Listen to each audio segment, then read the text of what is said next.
नमस्कार, हर खबर में आपका स्वागत है। आपके साथ हाजिर हूं मैं कंचन। शुरुआत कर रहे हैं बुलेटिन की इस वक्त की बड़ी खबर के साथ। इस वक्त की बड़ी खबर टीवी स्क्रीन पर हरियाणा में पैर पसार रहा है ओमिक्रॉन। एक दिन में मिले हैं ओमिक्रॉन के 36 केस। अब तक प्रदेश में ओमिक्रॉन के 307 केस सामने आ चुके हैं, तो 305 लोग ओमिक्रॉन को यहां पर दे चुके हैं मात। और लगातार अपडेट टीवी स्क्रीन पर प्रदेश में ओमिक्रॉन के 2 केस एक्टिव हैं। हरियाणा में पैर पसार रहा है ओमिक्रॉन। लगातार धीरे धीरे ओमिक्रॉन के केसेस भी अब प्रदेश में मिलने लगे हैं। एक दिन में ओमिक्रॉन के 36 केसेस सामने आए हैं, यानी अब तक प्रदेश में ओमिक्रॉन के 300 केस सामने आ चुके हैं। 305 लोग ओमिक्रॉन को मात भी दे चुके हैं, यानी एक तरफ अगर लोग ओमिक्रॉन से ग्रस्त हैं तो ठीक होने का सिलसिला भी लगातार लोगों का जारी है। 305 लोग ओमिक्रॉन को दे चुके हैं मात। प्रदेश में ओमिक्रॉन के 2 केस अभी भी एक्टिव हैं। तो लगातार हरियाणा में एक तरफ कोरोना और दूसरी तरफ ओमिक्रॉन की मार लोगों पर पड़ रही है। लोगों का यहां पर कहना है कि दोनों तरफ से ही लोगों के लिए मुसीबतें हैं। एक तरफ कोरोना और दूसरी तरफ ओमिक्रॉन और तीसरी तरफ ये बढ़ती ठंड। तो लोगों को बेहद सतर्क रहने की जरूरत है। प्रदेश में ओमिक्रॉन के 2 केस अभी भी एक्टिव हैं। हरियाणा में पैर पसार रहा है ओमिक्रॉन।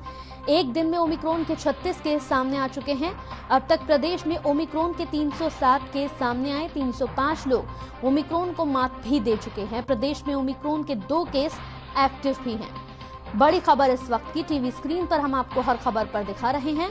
ब्रेकिंग खबर, हरियाणा में धीरे धीरे पैर पसार रहा है ओमिक्रॉन। एक दिन में ओमिक्रॉन के 36 केस सामने आ चुके हैं, यानी अब तक प्रदेश में ओमिक्रॉन के 307 केस सामने आए हैं। वहीं 307 केस अगर सामने आए हैं तो 305 लोग ओमिक्रॉन को अभी तक मात भी दे चुके हैं।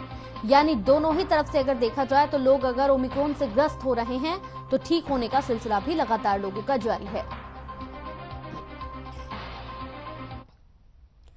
तो वहीं हरियाणा में कोरोना की मार यहां पर जारी है, जिसके चलते एक दिन में 6000 से ज्यादा मामले सामने आ गए हैं, जबकि 11,800 यहां पर 79 लोगों ने कोरोना को मात भी दी है। और कोरोना के चलते 17 लोगों की मौत हुई है। बता दें कि प्रदेश में कोरोना के 51,864 केस एक्टिव हैं। और कोरोना का रिकवरी रेट अगर हम बात करें तो यहां पर रिकवरी रेट 93% तक पहुंच गया है। सबसे ज्यादा गुरुग्राम में 2000 केसेस, अब तक यहां पर 2057 केसेस मिल चुके हैं। फरीदाबाद में 808 तो हिसार में 244 कोरोना के मामले सामने आए हैं। तो हरियाणा में कोरोना की मार लगातार यहां पर लोगों पर पड़ रही है। जैसे कि अभी हमने आपको बताया भी कि एक तरफ कोरोना, दूसरी तरफ ओमिक्रॉन लगातार लोगों को यहां पर मुसीबतों में डालता हुआ नजर आ रहा है। 6000 से ज्यादा मामले सामने आ चुके हैं। 11,000 यहां पर लोग ठीक भी हुए हैं। 17 लोगों की मौत हो गई है। वहीं 51,864 केस अभी भी एक्टिव हैं। तो रिकवरी रेट की अगर हम बात करें तो 93.21% जो है वो रिकवरी रेट पहुंचा है। लगातार लोगों को ये हिदायत दी जा रही है, लोगों को समझाया जा रहा है कि देखिए अभी खतरा टला नहीं है। लगातार कोरोना के केसेस बढ़ रहे हैं। लगातार ओमिक्रॉन का खतरा भी आप पर बना हुआ है, इसलिए बेहद जरूरी है सतर्क रहने की। मास्क को बिल्कुल भी ना भूलें। मास्क अपने चेहरे पर लगाकर ही घरों से बाहर निकलें।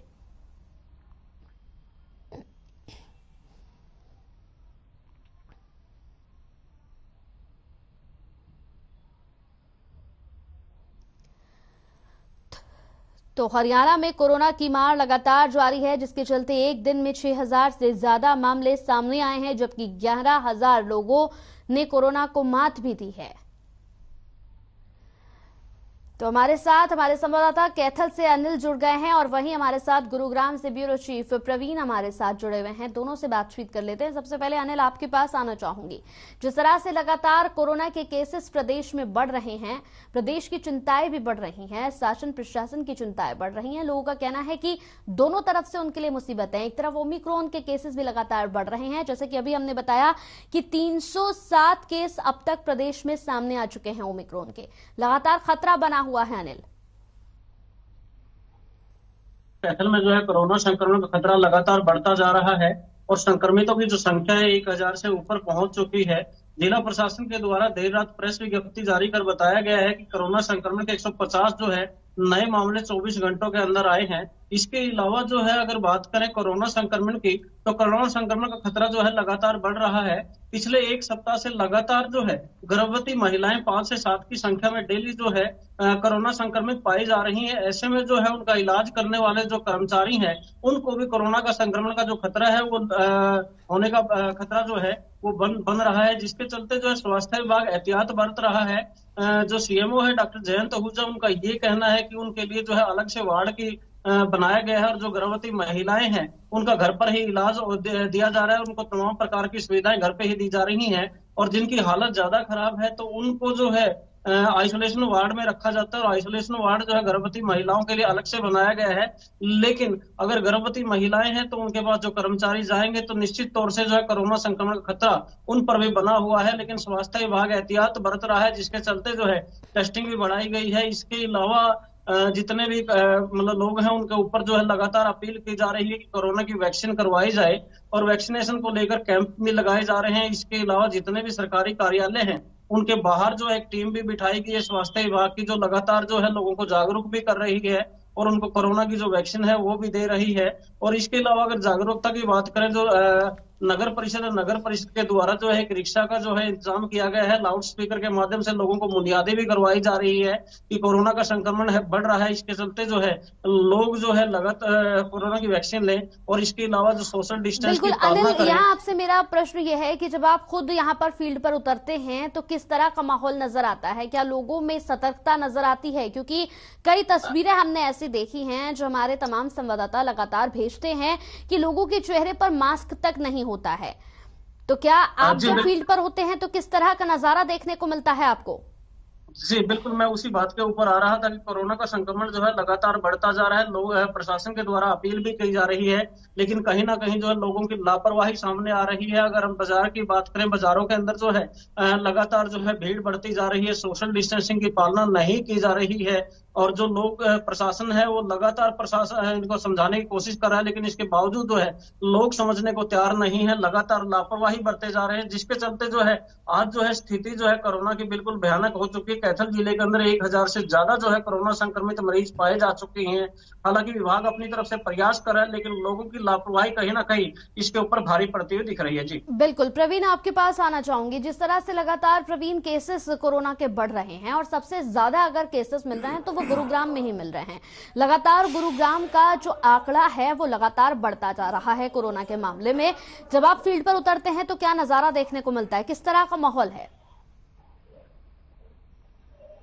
जी बिल्कुल, देखिए गुरुग्राम लगातार हॉटस्पॉट बना हुआ हरियाणा का और यहाँ पर 2000 से ज्यादा ही मामले आ रहे हैं। लेकिन हाँ, अगर हम पिछले सप्ताह से अब को कंपेयर करें तो कहीं ना कहीं कुछ कमी जरूर आई है मामलों में। लेकिन जो आपने एक सवाल किया कि बाजारों में किस तरह का माहौल है, तो बाजारों में अभी भी एक लापरवाही साफ तौर पर देखी जा सकती है। कहीं ना कहीं लोगों में अवेयरनेस की कमी है। और उसके अलावा मैं एक बात और बता दूं कि जो स्वास्थ्य विभाग की टीम है उसने जो आंकड़ा जारी किया है उसके अनुसार जिन लोगों को डबल डोज लग चुकी है वही लोग कोरोना से ज्यादा संक्रमित पाए गए हैं। तो इससे साफ है कि सीवियरिटी जरूर कम होगी, लेकिन दोनों डोज लगने के बाद ऐसा नहीं है कि आप कोरोना से बच सकते हैं। इसलिए सावधानी आपको बहुत जरूरी बरतनी है। और जिस तरह का माहौल बाजार में है उसको देखकर यही लगता है कि लोग अभी इसकी सीवियरिटी को समझ नहीं रहे हैं, क्योंकि जिस तरह से लगातार ओमिक्रॉन के मामलों में भी ये कन्वर्ट हो रहा है तो कहीं ना कहीं एक संकेत है कि और मामले बढ़ सकते हैं अगर हम ना समझे इस मामले को लेकर। बिल्कुल, यानी प्रवीण कई तस्वीरें जैसे कि खुद हमने गुरुग्राम की भी देखी हैं, लोगों के चेहरे पर मास्क नहीं होता है। लोगों से जब पूछा जाता है कि भाई आपका मास्क कहाँ है तो लोगों का जवाब होता है कि मास्क घर पर रह गया है। तो कहीं ना कहीं ये कहना गलत नहीं होगा कि लोगों में अभी भी सतर्कता की कमी है। इसे लेकर केसेस जरूर बढ़ रहे हैं, लोगों के सामने है आंकड़ा, लेकिन उसके बावजूद भी लोगों के अंदर लापरवाही लगातार देखने को मिल रही है। जी बिल्कुल, साफ तौर पर अगर हम बाजार की तरफ निकले तो वहां पर लोग बिना मास्क के नजर आएंगे। और जो सोशल डिस्टेंसिंग है उसकी तो पालना कहीं भी नहीं की जा रही है, चाहे सरकारी कार्यालय हो, चाहे आपके बाजार हो, चाहे मॉल्स हो। एक नियम जो लागू किया गया था इस दौरान के जो डबल वैक्सीन की डोज का सर्टिफिकेट देखने के बाद ही सार्वजनिक स्थानों पर एंट्री मिलेगी, उसका भी किसी तरह से कोई पालन नहीं किया जा रहा है। जो सार्वजनिक ट्रांसपोर्ट की हम बात करें उसमें भी लोग सोशल डिस्टेंसिंग का पालन नहीं कर रहे हैं। क्षमता से अधिक सवारियां बैठाई जा रही हैं, जो कि एक कारण है इस कोरोना के फैलने का। इसके साथ ही जो गुरुग्राम का सदर बाजार है, जो सबसे बड़ा बाजार कहा जाता है, वहां पर सरेआम नियमों की धज्जियां उड़ाई जाती हैं। लोग बिना मास्क के शॉपिंग करते नजर आते हैं और इसके अलावा जो दुकानदार हैं वो भी लोगों को अवेयर करते नजर नहीं आते कि वो मास्क का प्रयोग करें, क्योंकि कुछ जगह पे हमने देखा कि दुकानदार खुद भी बिना मास्क के ही कस्टमर से डील करते हैं। तो ये कारण है जो लगातार गुरुग्राम में केस बढ़ रहे हैं और इसको जागरूकता की कमी के चलते केस बढ़ रहे हैं। अगर जागरूक ना हुए तो हमें इसका बहुत बड़ा खामियाजा भुगतना पड़ सकता है, जैसा कि हमने पहली और दूसरी लहर में देखा था कि बहुत बुरी स्थिति आ गई थी, पूरा हेल्थ इंफ्रास्ट्रक्चर चरमरा कर रह गया था। बने परवाही ना छोड़ी तो स्थिति दोबारा आने में देर नहीं लगेगी। बिल्कुल। अनिल, आपके पास आना चाहूंगी। अनिल, जिस तरह से एक रूल यहाँ पर लागू किया गया था, एक नियम था कि जो दोनों वैक्सीन लगाएगा उन्हें ही सार्वजनिक जगहों पर यहाँ जाने की अनुमति मिलेगी। बस में भी वही लोग बैठ सकेंगे जिन्होंने दोनों डोज ली होगी। क्या इस तरह का नजारा देखने को मिल रहा है आपको, या फिर सिर्फ ये कागजी तौर पर ही नजर आ रहा है? प्रदेश सरकार के द्वारा जो है जितने भी विभाग हैं उनके अंदर जो है एक व्यवस्था लागू की गई थी कि जिन्होंने दोनों कोरोना की वैक्सीन नहीं लगवाई है वो कार्यालय में प्रवेश नहीं कर सकेंगे, जिसके चलते जो है प्रशासन सख्त हुआ था। मात्र 4 या 5 दिनों तक जो है हर एक विभाग के बाहर जो है नाकाबंदी की गई थी, हर आने जाने वाले की जो चेकिंग की जा रही थी और उनका वैक्सीनेशन सर्टिफिकेट देखा जा रहा था। लेकिन अगर अब की बात करें तो अब प्रशासन जो है कहीं ना कहीं इस मामले में ढील देता हुआ नजर आ रहा है, क्योंकि जो टीमें बाहर बिठाई गई थी चेक करने के लिए वो अब टीमें नहीं है। सिर्फ लोगों को जो है प्रेरित ही किया जा रहा है, जागरूक ही किया जा रहा है कि कोरोना की वैक्सीन लगवाएं। इसके अलावा जो है सिर्फ लोगों के जो सरकारी कार्यालय मास्क चेक किए जा रहे हैं। लेकिन कोरोना वैक्सीन की अगर बात करें, कोरोना वैक्सीन का रिकॉर्ड आज की तारीख में जो है किसी भी कार्यालय में चेक नहीं किया जा रहा। मात्र 5 से 6 दिन जो है पूरी सख्ताई की गई थी और हर आने जाने वाले के जो है वैक्सीनेशन का रिकॉर्ड चेक किया जा रहा था। लेकिन अब जो है ऐसा कुछ जो है सरकारी कार्यालयों में नहीं दिखाई दे रहा, जिसके चलते कहीं ना कहीं जो लापरवाही है उसका आलम जो है देखने को मिल रहा है। जी बिल्कुल। प्रवीण, आपके पास आना चाहूंगी। प्रवीण, जिस तरह से बिल्कुल सही, यहाँ पर आपने भी सुना होगा, अनिल का कहना था कि एक व्यवस्था लागू की गई थी। व्यवस्था थी कि सरकारी दफ्तरों में भी उनकी एंट्री नहीं है जिन्होंने दोनों डोज नहीं लगवाई हैं। लेकिन आलम यह है कि ना तो सरकारी दफ्तरों में इस व्यवस्था को माना जा रहा है, ना ही सार्वजनिक जगहों पर माना जा रहा है। यहाँ तक कि कहा गया था कि वो लोग जिन्होंने दोनों डोज नहीं लिया है वो बस में भी सफर नहीं कर सकेंगे। लेकिन इस तरह का कुछ भी नजर नहीं आ रहा है। जी बिल्कुल, देखिए साफ तौर पर जब कोरोना ने दस्तक दी थी हरियाणा में, उसके बाद से जो एक एसओपी जारी की गई थी उसमें साफ तौर पर ये निर्देश दिया गया था कि जिन लोगों को 2 वैक्सीन नहीं लगी हैं वो ना तो सार्वजनिक ट्रांसपोर्ट में सफर कर सकेंगे, ना ही किसी सरकारी कार्यालय या निजी कार्यालय या मॉल में जा सकेंगे। लेकिन ये जो सख्ती है ये सिर्फ 2 दिन देखने को मिली, उसके बाद से लगातार जो है इन नियमों की धज्जियां साफ तौर पर उड़ाई जा रही हैं। और हम कई सार्वजनिक स्थानों पर जाते हैं जहां पर किसी तरह से चेक नहीं किया जाता कि कोरोना की वैक्सीन लगी है या नहीं लगी।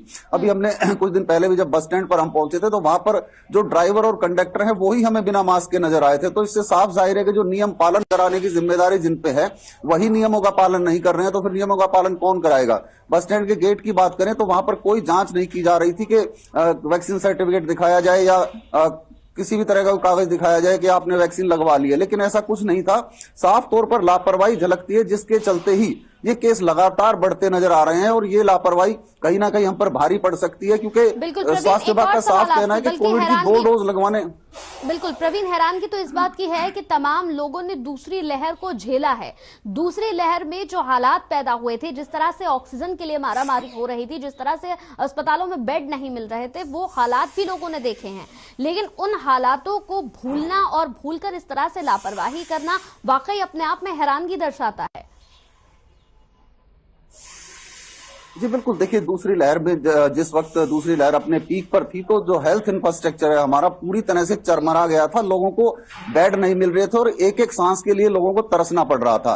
हालांकि इस बार ऑक्सीजन प्लांट लगा दिए गए हैं सभी हॉस्पिटल्स में, इंफ्रास्ट्रक्चर को बहुत मजबूत किया गया है। लेकिन अगर तीसरी लहर आती है और एकदम तेजी से आती है तो ये कहना गलत नहीं होगा कि तीसरी लहर को भी हमारा हेल्थ इंफ्रास्ट्रक्चर झेलने के लिए तैयार पूरी तरह से नहीं है। ये बात लोगों को समझनी चाहिए। तैयारियां सरकार की ओर से की गई है, लेकिन अभी इतना बड़ा हेल्थ स्ट्रक्चर हमारे यहाँ पर नहीं है कि तीसरी लहर को झेल सके। तो हमें सावधानी बरतनी चाहिए, नहीं तो वो दूसरी लहर वाले हालात आते समय नहीं लगेगा। बिल्कुल। चलिए, बहुत बहुत शुक्रिया आप दोनों का हमारे साथ जुड़ने के लिए, तमाम जानकारी पहुंचाने के लिए बेहद शुक्रिया। यहाँ रुकते हैं एक छोटे से ब्रेक के लिए, जल्द हाजिर होंगे कुछ और खबरों के साथ।